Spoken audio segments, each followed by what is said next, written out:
प्रश्न अभ्यास को हल करें। पहला प्रश्न है, कवि के अनुसार फसल क्या है? उत्तर, कवि के अनुसार फसल किसानों की मेहनत का प्रतिफल तथा नदियों के जल, मिट्टी के गुणधर्म, अनुकूल हवा, सूर्य के प्रकाश आदि प्राकृतिक उपादानों का फल है। प्रश्न 2, कविता में फसल उपजाने के लिए आवश्यक तत्वों की बात कही गई है। वे आवश्यक तत्व कौन से हैं? उत्तर, फसल उपजाने के लिए किसान की मेहनत के अतिरिक्त आवश्यक तत्व नदियों का जल, उपजाऊ मिट्टी, हवा, सूर्य का प्रकाश है।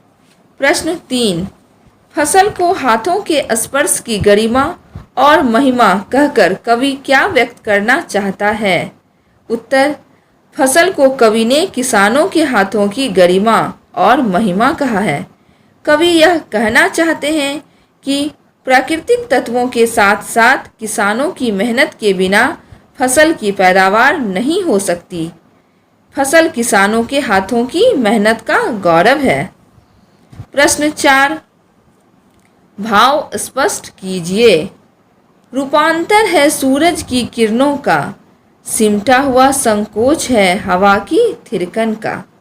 उत्तर, प्रस्तुत पंक्तियों का तात्पर्य यह है कि फसल के लिए सूरज की किरणें तथा हवा दोनों का प्रमुख योगदान है।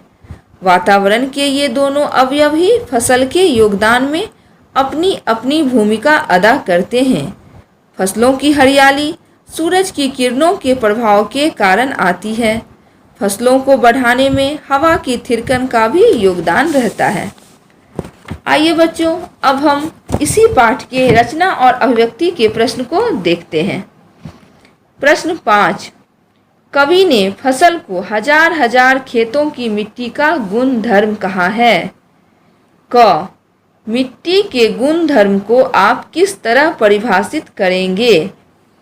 इसका उत्तर हम लिखेंगे, मिट्टी के गुण धर्म का अर्थ है मिट्टी में खेती के लिए उपजाऊपन का होना।